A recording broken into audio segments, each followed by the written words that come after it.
Las universidades estatales de todo el país estaban prácticamente tomadas por el ejército. La Universidad Enrique Guzmán y Valle La Cantuta no fue la excepción. En esta universidad, los efectivos de la División de Fuerzas Especiales del Ejército se ubicaban en la capilla. Desde aquí vigilaban día y noche a los estudiantes y sus maestros. En estas habitaciones dormían los alumnos que provenían del interior del país. La noche del sábado 17 de julio, los internos habían organizado una fiesta para agasajar a quienes cumplieron años durante el primer semestre. Sin embargo, los militares suspendieron la reunión y todos se acostaron temprano. Ese era el motivo por el cual muchos estudiantes se quedaron esa noche en los internados, inclusive mi hermano. Horas después, entre la 1 y las 2 de la madrugada del domingo 18 de julio, un grupo de aproximadamente 20 individuos, armados, encapuchados y con botas de tipo militar, ingresaba al campus universitario por la puerta principal. El teniente Aquelino Portela, a cargo de la base militar de La Cantuta, les abrió la reja. Portela había recibido la orden del general Luis Tuto Pérez Document de dejar entrar a los encapuchados. El día que se produce el secuestro, el grupo actúa como si llevara una lista, ¿no?, de personas que eran las que había que llevarse, ¿no? Entre los agentes que se infiltraron esa noche en la universidad estaban un profesor de ciencias y un estudiante que trabajaba para el servicio de inteligencia del ejército. El estudiante infiltrado era Jacinto Tena y el profesor ocupaba un puesto en el decanato de la Facultad de Biología. Los comandos, sin dudar, se dirigieron directamente al dormitorio y en medio de la oscuridad sacaron a los 9 estudiantes y al profesor de pedagogía. Fuera del cuarto, los jóvenes fueron golpeados e introducidos en camionetas con lunas polarizadas. La operación fue rápida. En pocos minutos, los 9 estudiantes y el profesor Muñoz llegaron hasta un basural, ubicado a la altura del kilómetro 1,5 de la carretera Ramiro Prialé, un lugar conocido como la Boca del Diablo. Aquí, entre las 4:30 y las 5 de la madrugada, este comando militar disparó contra la cabeza de los estudiantes y del profesor de pedagogía. Antes de que el amanecer pudiera sorprenderlos, este comando decidió enterrar rápidamente los cuerpos, casi a flor de tierra. 2 días después, la madrugada del 20 de julio, los integrantes de este grupo militar, nerviosos y conscientes de que los cuerpos podrían ser descubiertos en cualquier momento, decidieron trasladarlos apresuradamente a la quebrada de Chavilca, a la altura del kilómetro 14 de la carretera a Cieneguilla. Han ido en horas de la madrugada, han desenterrado los cuerpos, los han quemado y esos restos los han llevado a Cieneguilla. La misión había sido cumplida. Los familiares expresaron su clamor y desconfianza, pero se toparon con un muro de mentiras, aparentemente inquebrantable. En agosto de 1992, el jefe del Comando Conjunto, Nicolás Hermosa Ríos, negó tajantemente que el ejército haya realizado detención alguna en La Cantuta. Sin embargo, había testigos. Esto obligó a que en enero de 1993, Hermosa Ríos admitiera que la madrugada del 18 de julio de 1992, el ejército sí realizó en La Cantuta una operación de rastrillaje. Sin embargo, acotó que los desaparecidos venían apareciendo de a pocos por todo el Perú. El muro de mentiras comenzaba a descascararse. El 2 de abril de 1993, el muro recibió su primer impacto serio. El congresista Henry Piz recibía de parte de Comaca, una organización secreta de comandantes mayores y capitanes, un documento que revelaba que los estudiantes fueron asesinados por un grupo encargado de realizar trabajos especiales. Obviamente era un documento anónimo. Pude averiguar que había consistencia entre grados, cargos de las personas mencionadas, por tanto llegué a la conclusión de que era un documento verosímil. Y obviamente, como siempre había ocurrido, el Congreso Constituyente no quería nombrar comisiones investigadoras.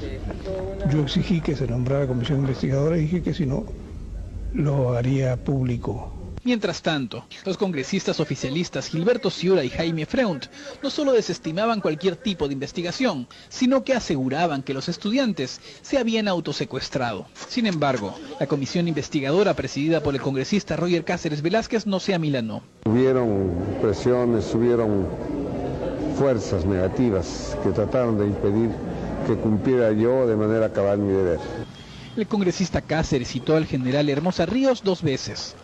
La primera vez Hermosa Ríos se negó aduciendo que estaba enfermo.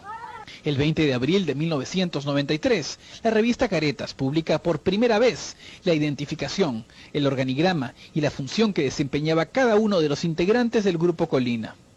Solo entonces el general Hermosa Ríos asistió al Congreso y declaró que toda la investigación era una farsa que buscaba mellar la imagen del ejército. El muro de mentiras buscó reforzarse, a las buenas o a las malas. Así, el 21 de abril de 1993, el general Hermosa Ríos, para amedrentar a la prensa y a la comisión investigadora, sacó a pasear sus tanques alrededor del Parlamento. Ellos querían a ver si se asustaban los congresistas. Y no solamente no causó susto, sino que las propias maniobras de la mayoría oficialista evidenciaron qué cosa estaba pasando por detrás. El 11 de mayo de 1993, el general Robles lanzó otra piedra contra el muro. Dijo que Martín Rivas actuó con la aprobación del general Hermosa Ríos, de Montesinos y de Fujimori. Manifesté sobre la autoría intelectual recaía directamente sobre Vladimiro Montesinos, como asesor presidencial y jefe real del Servicio de Inteligencia, y sobre el general Hermosa Ríos. Después se asiló en la Embajada de Estados Unidos. Los cimientos del muro se debilitaban, por eso era protegido de cualquier forma. El 3 de junio de 1993, la sala de guerra que investiga el caso La Cantuta desestima las declaraciones de Robles y él fue considerado un cobarde y felón. El 10 de junio, Montesinos es citado por la Comisión Cáceres, pero el CIN envía una carta respondiendo que no acudirá. Mientras tanto, los familiares veían cómo sus esperanzas no solo se estrellaban contra el muro de mentiras, sino que éste reaccionaba con amenazas. Sí, me quisieron secuestrar, ¿no? Meterme en un carro cuando yo estaba andando por Plaza San Martín. Sí he percibido más que amenazas, son los resultados de una venganza seguramente tomada desde el poder, que han motivado infinito sufrimiento en mi familia. Sin duda una verdadera muralla, la cual se vio defendida por el propio ingeniero. El 26 de junio de 1993, la comisión investigadora del Congreso pidió la destitución de Hermosa Ríos. Pero Fujimori salió en su defensa y le reiteró su respaldo. Pocos días después, la primera semana de julio de 1993, un misterioso sobre se convirtió en la luz a través del muro. El hallazgo de las fosas tiene su origen en un hecho, en la aparición de un sobre Manila con un croquis en donde estarían 4 fosas en Cieneguilla y dentro del mismo sobre una muestra de huesos, ¿no?, calcinados. Esa bolsa llegó a una oficina del Congreso de la República y fue de esa oficina del Congreso de la República, ¿no?, que primero nosotros fuimos informados. Y es el congresista Roger Cáceres quien le entrega este sobre al equipo de investigación de la revista Sí, compuesto por Ricardo Uceda, Edmundo Cruz y José Arrieta. En la revista hay 2 posiciones. Una posición de que inmediatamente hay que denunciar eso. Y hay otra posición, ¿no?, que dice no, hay que verificar. El 8 de julio de 1993, los periodistas llegaron al kilómetro 14 de la carretera a Cieneguilla y tras una rápida inspección, confirmaron la existencia de las fosas. El muro sufrió entonces la primera grieta de consideración. El fiscal Víctor Cubas Villanueva estaba de turno y fue él quien asumió la investigación. Fuimos encontrando un conjunto de restos óseos.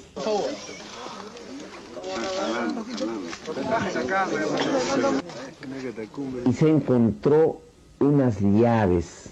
Las llaves le pertenecían a Carlos Amaro, el hijo de la señora Raida Cóndor. Yo le di la llave, papá, para que puedas abrir la puerta. Y hemos verificado que con las llaves encontradas en la fosa número 2 se ha abierto. Lo que nos permitió identificar que eran de los estudiantes de La Cantuta fueron las llaves. El muro comenzaba a desmoronarse. La fiscal de la Nación, Blanca Nélida Colán, desesperada, se niega a aceptar peritos extranjeros. Pero el muro ya estaba quebrado. El 6 de agosto de 1993, el ministro de Defensa, Víctor Malca Villanueva, reconoce en sesión de Consejo de Ministros que 4 oficiales del Ejército estuvieron comprometidos en la desaparición de los estudiantes de La Cantuta. La verdad se abría paso.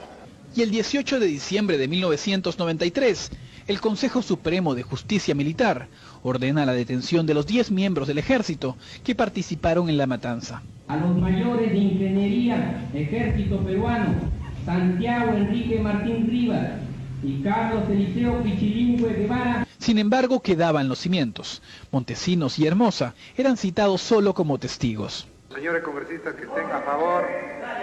2 años después, la maquinaria volvería a construir otro muro, esta vez no de la mentira, sino de la injusticia. En junio de 1995, el Congreso aprueba la inefable ley de amnistía. 13 votos aprobados. Y los integrantes del Grupo Colina salen en libertad. Esta ley que libera a los asesinos de nuestros familiares.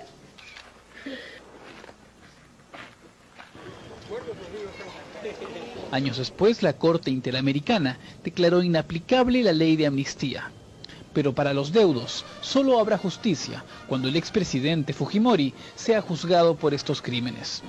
No se puede sepultar la luz, no se puede sepultar la vida, no se puede sepultar a un pueblo que busca la libertad. El periodista Francisco Igartua recuerda en su columna en el diario Correo de ayer, sábado 27 de julio, que fue la revista Oiga, es cierto además, cosa que no se ha mencionado ahora en el reportaje, la que publicó 3 documentos militares con la firma de Fujimori. Paco Igartua dice lo siguiente: sí puede probarse que el jefe máximo del Grupo Colina era Alberto Fujimori. Hay 3 documentos con su firma reclamando el ascenso de estos criminales después de las masacres de estudiantes en Huancayo, antes de la Cantuta y Barrios Altos. Esos documentos, en efecto, fueron publicados por la revista Oiga y, por supuesto, están ahora en manos de la juez anticorrupción que investiga estos asesinatos.